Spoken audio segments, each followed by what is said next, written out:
O Evangelho segundo Marcos é um dos primeiros relatos da vida de Jesus e nossas primeiras tradições históricas ligam este livro a um escriba cristão chamado Marcos, ou João Marcos. Ele era um colega de Paulo e um parceiro próximo de Pedro. E, de fato, um antigo historiador da igreja primitiva chamado Papias lembra que Marcos coletou os testemunhos oculares e memórias de Pedro e transformou-os nesse relato. Mas Marcos não juntou as peças aleatoriamente. Ele compôs essa história de Jesus com muito cuidado. No primeiro verso do livro, Marcos faz essa afirmação sobre Jesus.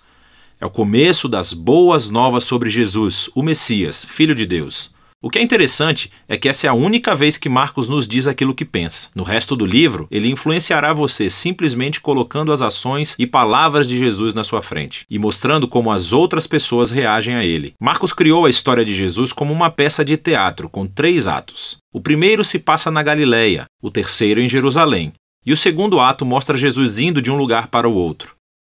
Cada um dos atos se concentra no tema repetido. Então, no ato 1, todo mundo é surpreendido por Jesus e eles se perguntam: quem é esse Jesus?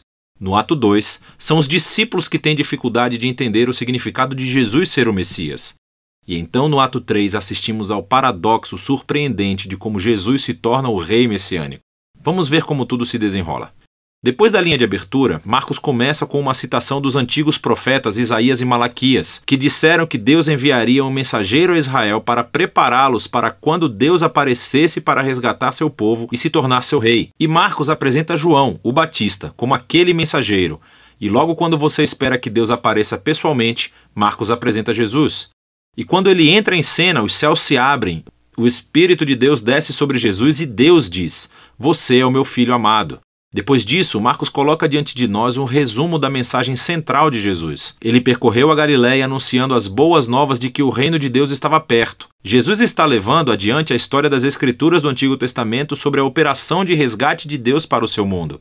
Através de Jesus, Deus está restaurando o seu reinado sobre o mundo, confrontando e derrotando o mal e o seu domínio sobre a vida das pessoas, e assim, convidando-os a viver sob seu reinado seguindo a Jesus. A partir daqui, Marcos apresenta um grande bloco de histórias mostrando o poder de Jesus ao trazer o reino de Deus. Ele mostra Jesus curando pessoas cujos corpos estão doentes ou quebrados, ou sobre a opressão de poderes espirituais obscuros. E Jesus até faz algo que, para o povo judeu, só Deus tem o direito de fazer. Ele perdoa os pecados das pessoas. E as ações de Jesus aqui produzem respostas bem diferentes. Então algumas pessoas o seguem e se tornam seus discípulos. Outras pessoas não sabem o que pensar e outras ainda o rejeitam completamente, especialmente os líderes de Israel que o acusam de blasfemar contra Deus e de ser um fortalecido pelo mal. Mas Jesus não se surpreende com essas respostas. De fato, ele chama a atenção para elas. No capítulo 4, Marcos colecionou muitas parábolas de Jesus sobre a natureza oculta e misteriosa do reino de Deus.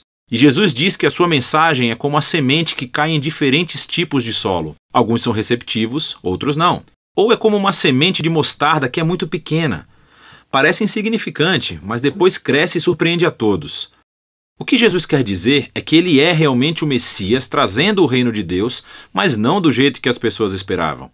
E essa crescente confusão sobre Jesus entre as multidões está ligada a uma ideia-chave que Marcos enfatiza no final do ato 1, que há confusão mesmo entre os discípulos de Jesus. Até mesmo eles têm dificuldade em entender quem Jesus realmente é, e isso nos leva ao ato 2. Ele começa com uma conversa muito importante. Jesus pergunta aos discípulos: "Quem vocês acham que eu sou?"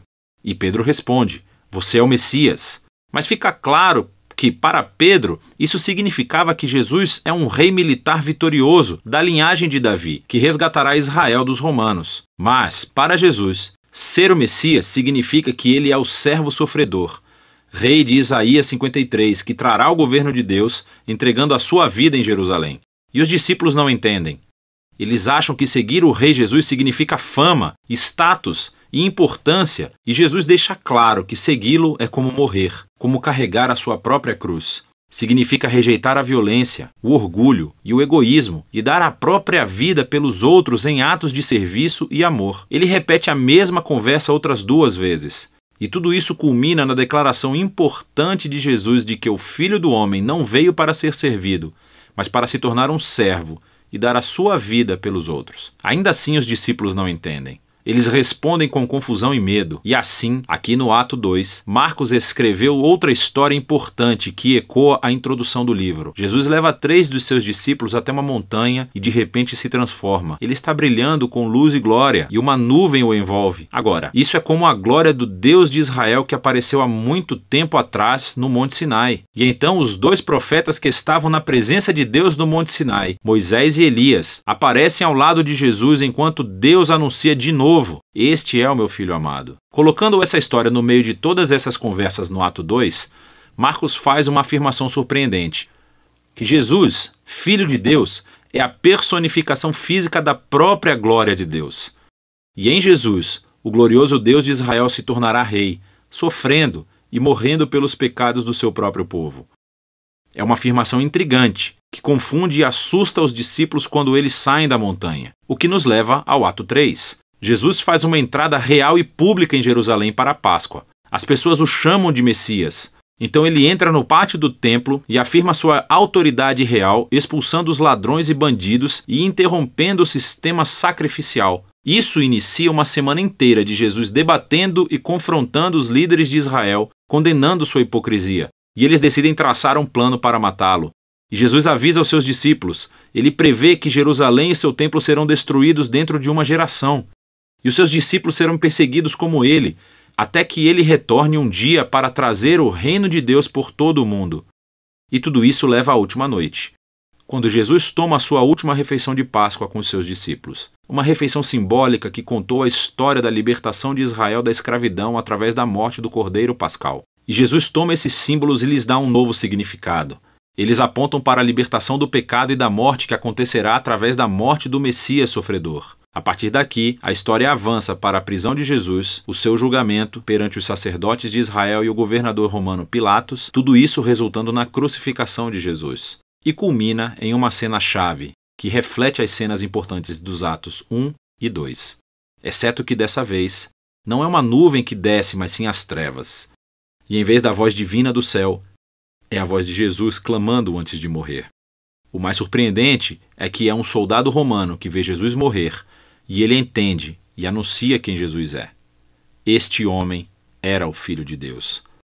Ele é a primeira pessoa na história a reconhecer a afirmação chocante sobre a identidade de Jesus, que é o Filho crucificado de Deus, que é o Messias, Jesus de Nazaré, que morreu pelos seus amigos e pelos seus inimigos. Depois disso, o corpo de Jesus é colocado em um túmulo, e no primeiro dia da semana, 2 mulheres do seu grupo de discípulos vão ao sepulcro e descobrem que o túmulo está vazio e que a pedra havia sido removida. E um homem angelical informa que Jesus não está aqui, que ele ressuscitou dos mortos. E então ele ordena que eles sigam e contem a boa nova de que Jesus está vivo para os outros discípulos, que ele os encontrará de volta na Galileia. As mulheres ficam muito assustadas. Marcos diz que elas fugiram do túmulo aterrorizadas, sem contar a ninguém, pois estavam com medo. E é assim que o livro termina, com os discípulos de Jesus mostrando o mesmo tipo de medo e confusão que concluíram os Atos 2 e 1. Agora, se você olhar a Bíblia, verá que o Evangelho de Marcos tem mais coisas no seu final, em que Jesus aparece e fala com seus discípulos. Mas há também uma nota dizendo que este final não faz parte do livro original. E isso só é encontrado em manuscritos posteriores, menos confiáveis.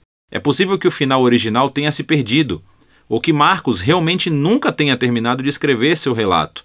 Mas é mais provável que esse final abrupto seja intencional. Toda a história se concentrou na afirmação chocante que intrigou os discípulos de Jesus do começo ao fim, que esse Jesus sofrido, crucificado e ressuscitado é o Messias, o Filho de Deus. Que o amor de Deus e o reino invertido foram revelados quando Jesus morreu pelos pecados do mundo. E assim, essa história termina sem final e força você, o leitor, a lidar com essa afirmação muito estranha e escandalosa sobre Jesus. E você, vai fugir como os discípulos? Ou você vai reconhecer Jesus como seu rei e contar as boas novas? E só você pode responder a essa pergunta. E é disso que trata o Evangelho de Marcos.